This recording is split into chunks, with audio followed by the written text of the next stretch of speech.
पुराने वक्तों की बात है कि किसी गांव में 3 भाई नोमान, अली और शान रहते थे।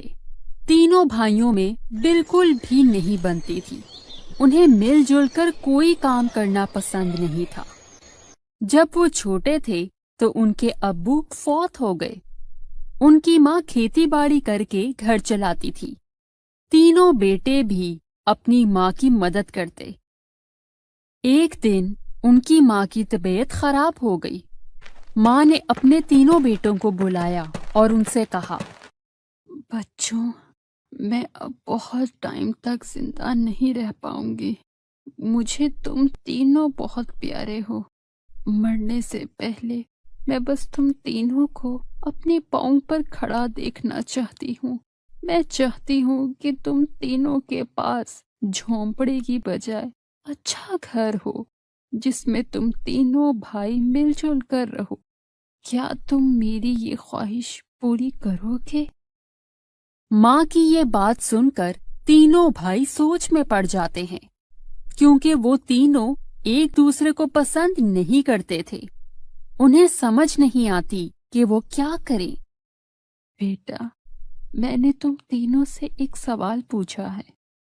अपनी माँ की खराब तबीयत को देखकर अली बोलता है, ठीक है माँ, जैसा आपने कहा हम ठीक वैसा ही करेंगे। बस आप पहले ठीक हो जाओ। अली का जवाब सुनकर माँ को सुकून मिलता है, लेकिन नोमान और शान को अच्छा नहीं लगता। वो घर से बाहर अली से कहते हैं, तुमने माँ से ऐसा क्यों कहा कि हम तीनों एक साथ रहेंगे? और नहीं तो क्या, उम्मीद देने से बेहतर होता तुम हमारी तरह चुप रहते। तुम दोनों कैसी बातें कर रहे हो? और इतना सोचने की जरूरत नहीं है। बस माँ को ठीक होने दो, इस बारे में फिर कभी बात कर लेंगे। मुझे भी कोई शौक नहीं है तुम दोनों के साथ सर खपाने का। हाँ हाँ, जो भी हो, किसी तरह की गलत फहमी ना डाल लेना अपने दिल में। मैं तुम दोनों के साथ कभी जिंदगी गुजारने का सोच भी नहीं सकता, और ना ही मैं।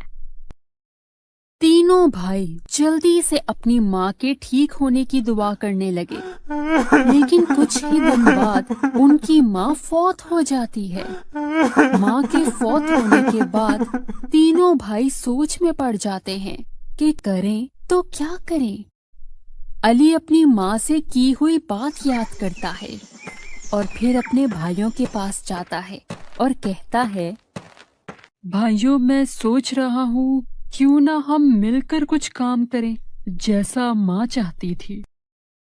सोचना भी मत, मैं ना तुम्हारे साथ ना नोमान के साथ काम करूंगा। माँ बस चाहती थी कि हम काबिल बने और अपने लिए एक बड़ा सा घर बनाएं।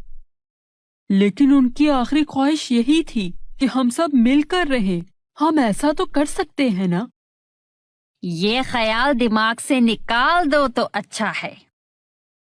हाँ, वैसे भी मुझे खुद का घर बनाने में किसी की मदद नहीं चाहिए। अगले दिन तीनों भाई अपनी जमा पूंजी 3 हिस्सों में तकसीम करके अपनी अपनी राह चले जाते हैं। तीनों भाइयों को अब अपनी जमा पूंजी को समझदारी से खर्च करने और घर बनाने की फिक्र थी। मैं अपना घर बांस और भूसे का बनाऊंगा। ये मेरे लिए काफी फायदा रहेगा। ऐसे में मेरा घर भी जल्दी बन जाएगा और बाकी पैसों से जरूरत का सामान भी ले लूंगा। नोमान अपना घर बांस और भूसे से बनाने का सोच लेता है। दूसरी तरफ शान भी अपना घर बनाने के बारे में सोचता है। मैं अपना घर लकड़ी से बनाऊंगा।